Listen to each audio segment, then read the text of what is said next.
So, in the previous lesson, we spoke very much about the importance of self knowledge and self understanding. In this lesson, we want to delve a little deeper into how we grow and change and develop as people as we grow older. There's some particularly valuable insights that I'd like to draw on from Robert Kegan in his writing on human development. And Robert Kegan says that during our younger years, we tend to depend on others, but as we reach the teenage years, our mind grows, our abilities grow, and we become a bit overconfident. It's only as we graduate from this initial level of overconfidence that we realize the value of others around us, the social world around us, all the people around us, and we developed a socialized understanding of what's going on by interacting more with others around us. We recognize the value of others and their ideas.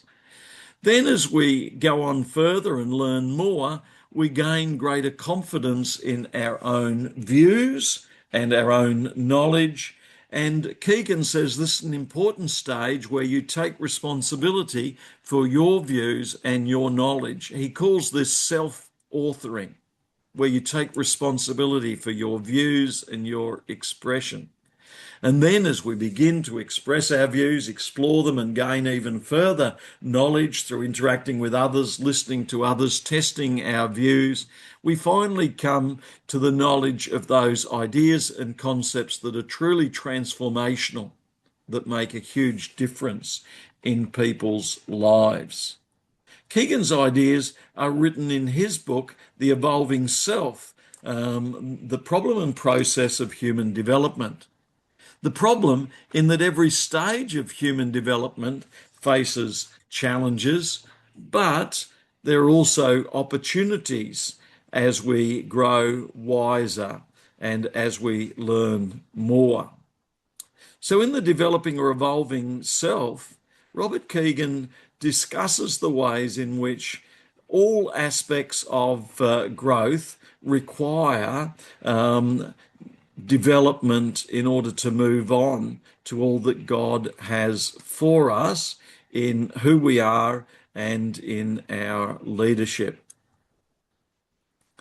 And so, as we grow older, we need to develop skills in understanding ourselves and in understanding others. So I encourage you to engage with Kegan's ideas and his observation that as we grow, we move from impulsive, thinking we know it all, teenage years when we really get overconfident, to socializing, realizing we need others and more information and reading more books and listening more to others, to self-authoring where we get greater confidence, and then in self-transformation where we're changed and transformed and others are changed and transformed through these insights. We also gain some valuable insights onto some of the ways in which we grow from books on spiritual formation and discipline. And one particularly valuable resource is Richard Foster's Celebration of Discipline. Hands up those who've read or come across Richard Foster's Celebration of Discipline. Some there have come across that. In Celebration of Discipline, Richard Foster lists some of the disciplines that can be really helpful in hearing God and responding to all that God has for us. In particular, Richard Foster lists the following steps and processes that can help us to grow and to develop. And these steps and processes include prayer, fasting, study of God's word, study more broadly, simplicity, solitude, submission, serving, confession, worship, guidance, and celebration. And all of these disciplines can help us to grow in who we are And also, as we reflect, they can help us to grow in understanding ourselves and through understanding ourselves to understand others. It's important for Christian leaders to grow in terms of character. That is, to reflect on what's important in who they are and what they do. To grow in terms of integrity and what is true and right. To grow in terms of humility and to learn it's not just their own voice that counts, but it's listening to others. To grow in terms of discernment is what is right and true. To grow in terms of serving and to grow in terms of understanding and modeling themselves on who Jesus is. And we gained some valuable insights from 1 Timothy chapter 3 yesterday and also from Ezekiel 34 on what it means to be a leader who's growing within their spirit. Leadership is also a process of influence, social influence, influence on others. It involves mobilizing people to follow a vision and ideas that we have. So leadership involves having a vision, seeing tasks to achieve. And so if you're leading a youth group or a women's group or a music group, it's important to write down what is your vision for that group. So can I get everyone to think of a group that you're interested in? And I want you to write down the vision and tasks that you see as important for that group. So can I get everyone now to take some time to think of a group that you are particularly interested in or that you might be working in next year? And to think, what's the vision? What are the tasks? What do we see as important? I think leadership, as Ayres said on our first day, involves an understanding of the tasks and the vision that is required. And it's a process of influencing people to get excited and motivated about the task and the vision and the goals and to move towards them. To develop commitment to achieving these tasks and goals. It's not just managing people, but it's inspiring people, guiding people, setting the goals. So can everyone think of a group that you're interested in or that you might be working on next year? And can you write down the vision and the tasks that are important to that group?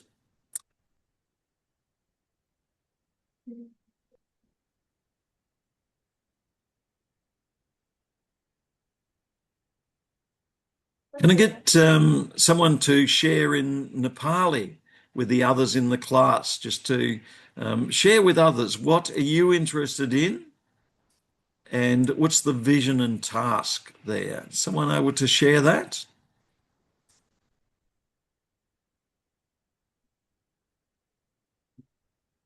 Perhaps you could let's get each person to turn to the person next to them and just share for 30 seconds or a minute. What's the vision and tasks that you see as important?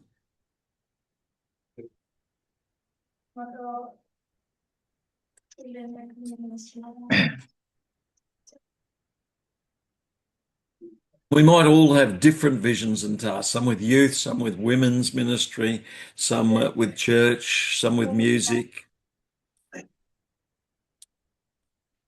There's lots there. And leadership involves social influence, getting others interested in the task, excited about the task, mobilizing people towards commitment to the task. It also involves organizing.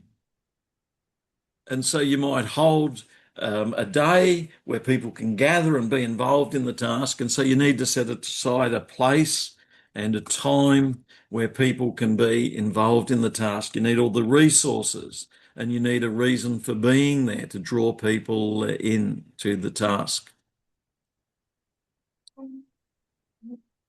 Leadership involves goal setting and then moving towards the achievement of the goal and vision. So it guides people and it clarifies, it communicates what is the goal that we hold to and why is it important. And then it gathers people who are interested and encourages them to move towards the goal and achieving that goal. Leadership's about influence, and we all influence in different ways. Each of us have different abilities and skills and knowledge, and we influence others. It's not about just holding the position, but it's action oriented. It's actively influencing others to interact and then move towards the goal. It's not just about traits, it's about fostering trust and motivation and collaboration as we move towards the goals. Leadership is very much relational. That is, having set the goals, having set the tasks, it's about then relating to people and encouraging them to move towards the goals and tasks. I have a friend who's just started some counselling work, and one of the things he's finding challenging is moving around and encouraging lots of others to be involved in both doing the counselling and working in the counselling, and he's building a whole counselling area and team. And that's a challenge for a leader. But that's what leadership is about.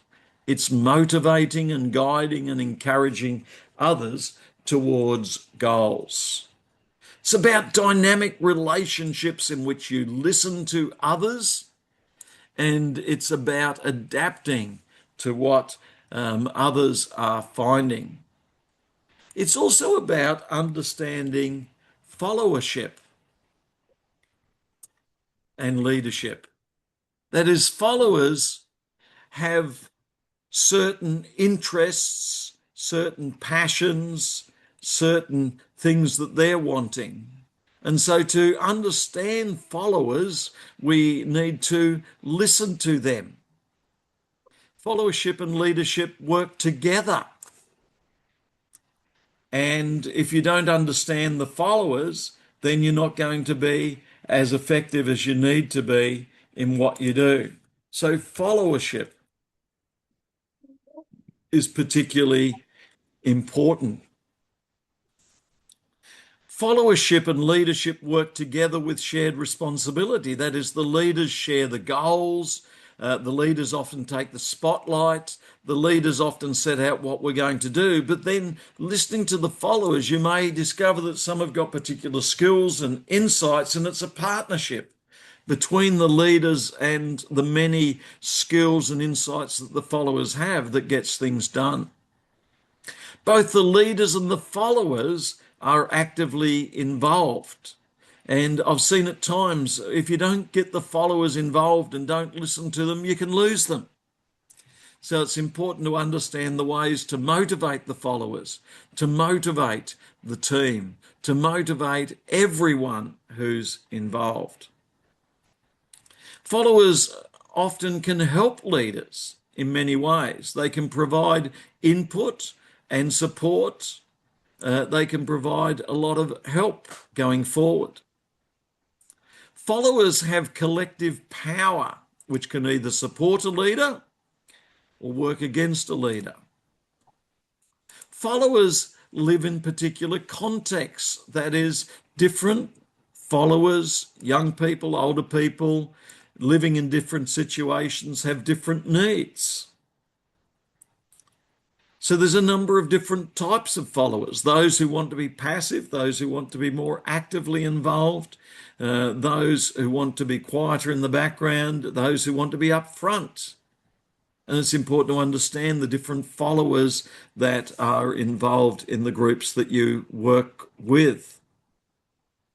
If you listen to and work with the followers enough, you're often able to raise up future leaders from the followers who can become the great leaders in the future.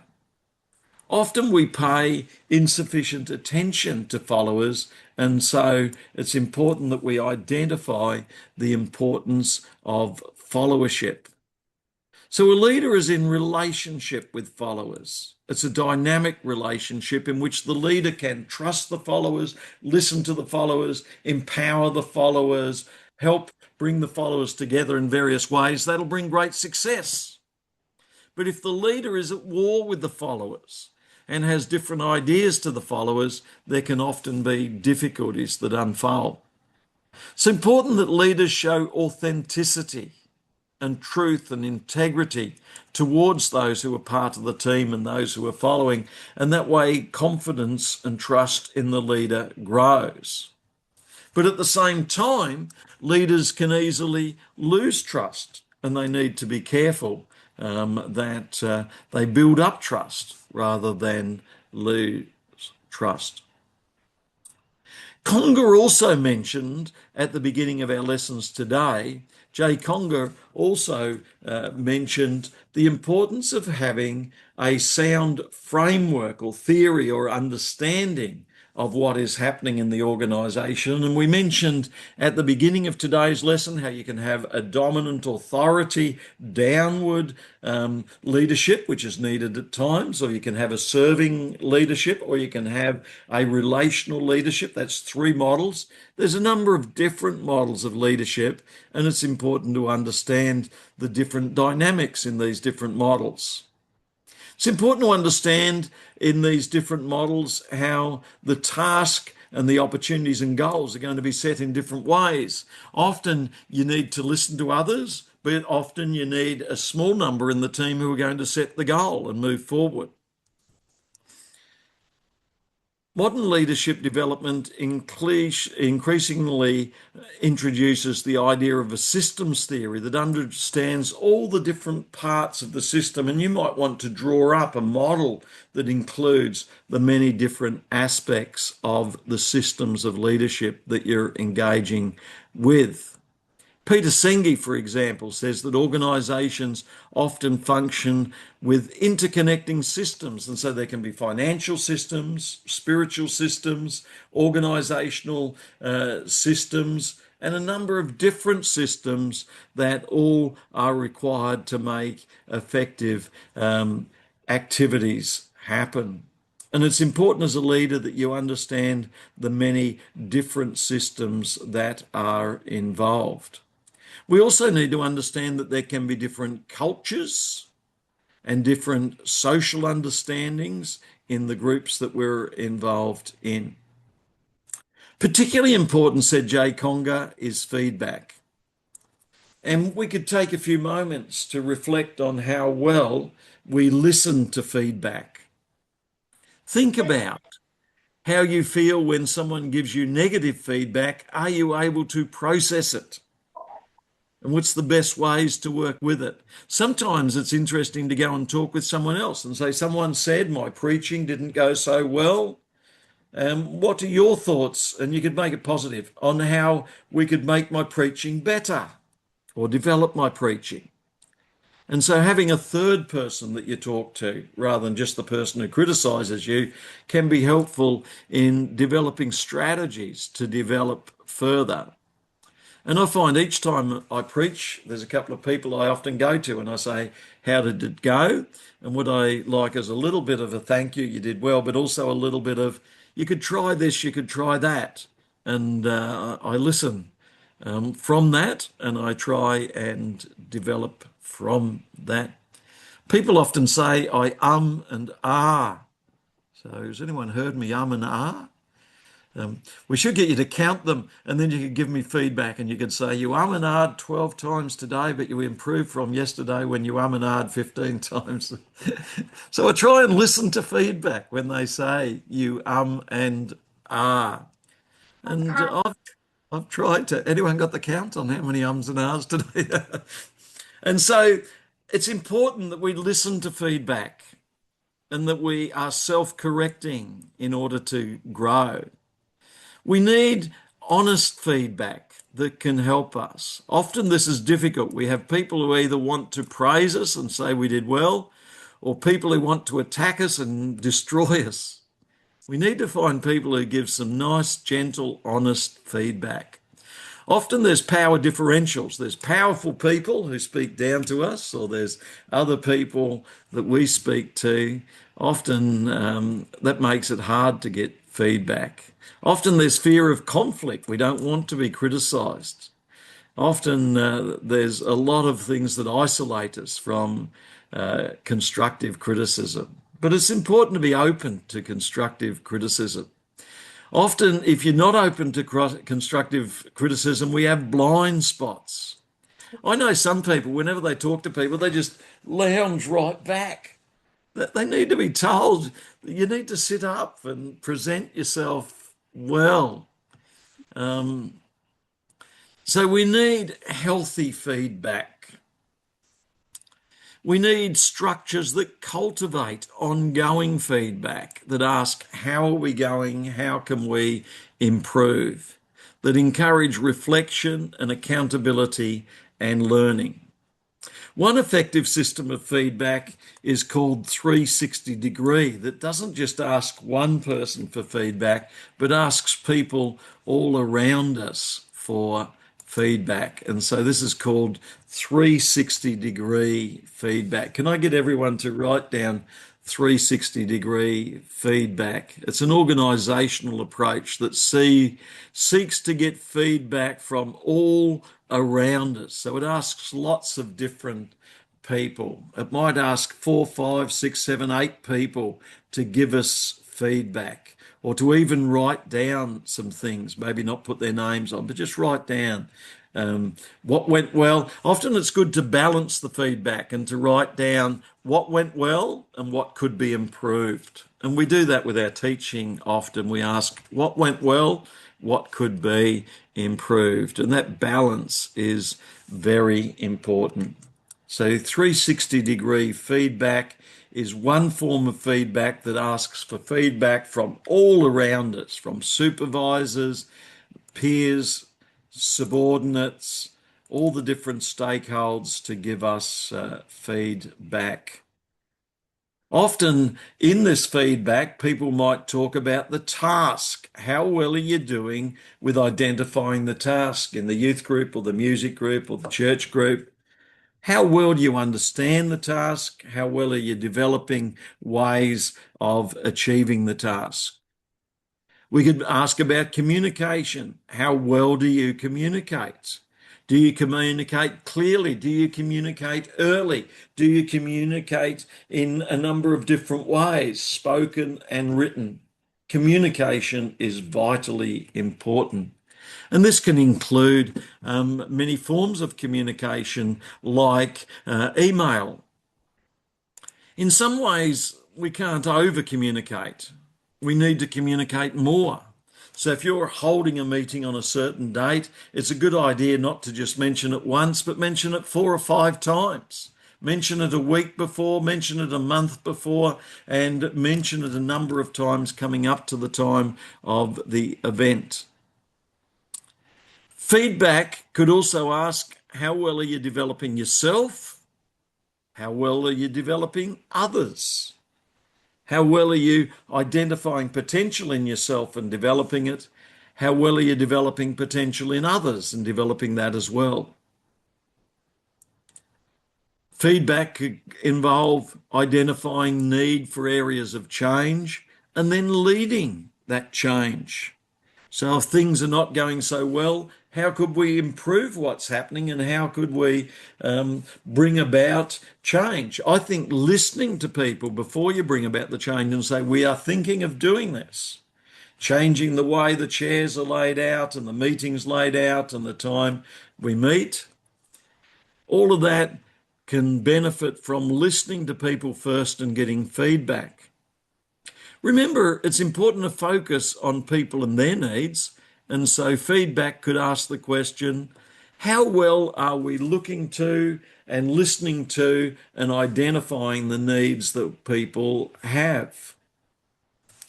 How effective are you in what you're doing? Could be another feedback question. How good are you at planning and organising? Could be another feedback question.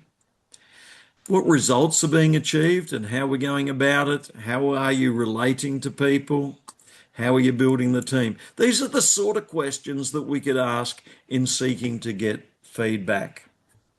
Another important aspect of development is the development of mentoring relationships in which we find key people that are able to help us, give us advice, give us wisdom, support us, particularly in challenging times, give us moral support, reflect with us on the challenges that we face and help us to grow and hold us accountable. So having good mentors is important, and I encourage you to identify the mentors that you have. Certainly your teachers should be good mentors that you can relate to, but there'll be others in your churches and around organisations who can provide mentoring support for you. In the Bible, we read of important mentors. That is, Moses mentored Joshua, Elijah mentored Elisha, Paul mentored Timothy, and we read some advice in 1 Timothy chapter 3. Jesus mentored the 12 disciples. All of these illustrate leadership development occurring through relationship, occurring through people spending time together, not just through instruction. One of the major things we've emphasised today is the need for reflection and the possibility of keeping a journal where you write down how have things gone this day and this week. It can be valuable each week, say on a Friday, to set aside time where we reflect how did the last 5 days go and what has been unfolding, what have I learnt? And also, particularly important, what have I found most challenging and how have I handled it? And how am I learning to handle challenges in a healthier way?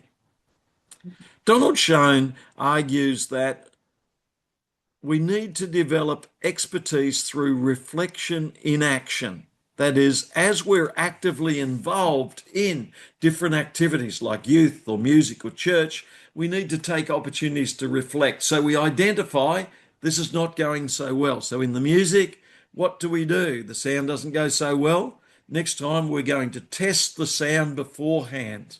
And then we're going to test it again 5 or 10 minutes before the meeting starts. So we know that the sound is most likely to go well, and we might have backup systems if the sound doesn't work. So if the microphone doesn't work, I know at church recently the microphone doesn't work, we had to have a second microphone as a backup. And the battery runs flat, we had to have backups there as well. The guitar string broke, we had to have backups as well. So it's important to reflect on our experiences and decisions and responses, and often this can be done best when the challenges are happening. Take a few notes. What didn't go so well, and then keep that, and then later begin to journal and reflect more deeply. Certainly journaling, talking to others, peer reflection, even meeting with other groups of people who do similar things can be helpful. Having supervision, whereby once a month you meet with someone who's able to speak into your life and guide you and listen to you, and you can pour out the challenges and say, I found this a challenge and I found that a challenge. Going on retreat once or twice or 3 times a year or more, whereby you go away and you're able to reflect on what God is doing as you are in a different space. Having a coach who works with you. Reflecting as you read the Word of God and reflect on theological insights from the Word of God can be particularly important. It's important that you continue to develop skills in whatever areas you are interested in or involved in. And we said before about thinking about areas that you might be wanting to be involved in next year or involved in practically. Can I get everyone to write down some skills I can develop? So think about what you'll be doing in the future and some of the skills that you could develop. There's many, many skills out there that you could develop. For some, it could be financial skills, budgeting, accounting. For others, it could be skills in the area that you are working in. For others, it could be various experiences that would help you to grow. And I know I was interested in chaplaincy and pastoral care, and it's important to then go and visit people and work with people so that I could learn about working with people who are facing challenges and how I could help there. So looking for practical experience. When I was beginning my pastoring, I went and saw a church and a pastor, and they said they would give me opportunity to work for 1 or 2 days each week. And so I was developing practical experiences to help. They said to me one day, we're going to teach you evangelism, and we're going to go up and down the streets and we're going to evangelize. I thought this was very exciting. And we both hopped in the car and we drove to the street where we were going to evangelize. And then they said to me, now hop out. And I said, are you coming with me? And they said, no, we're very busy. You'll do the evangelizing. And they just dropped me off. So anyway, I went door to door and shared the gospel and evangelized. And 1 or 2 people responded, and it was a good day. But I don't think that was a good learning experience. I think they should have gone with me and guided me and helped me. So you don't always get what you expect, do you? So think about some of the skills you can develop and some of the practical experiences that would help you to grow and to develop. So it's important to develop skills that are going to be useful. Think of how you can develop communication skills. You can practice communication. I know I've tried to work more with internet and to put various internet there.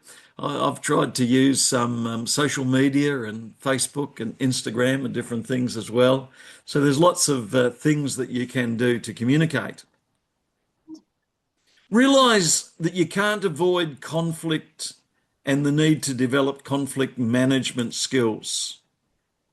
You will always face challenges where people have different viewpoints, and it's important to develop emotional regulation whereby you can understand your emotions and respond.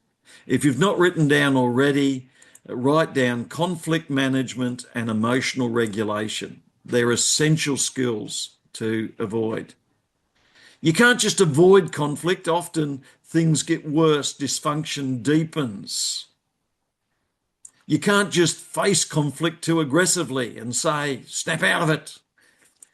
You have to learn careful, thoughtful, mediating, negotiating, caring skills to work with people to bring to a solution. You also need to develop decision-making skills, to do research, to gather information. One of the decision-making methods I often use is I write down for on one side of the page and against on the other. And so we're going to perhaps move our church meeting to another place. And I say it's a better place, bigger, but it's more expensive. And then I write down on the other side, well, it's a better place, it's further to travel. And I write down these different for and against.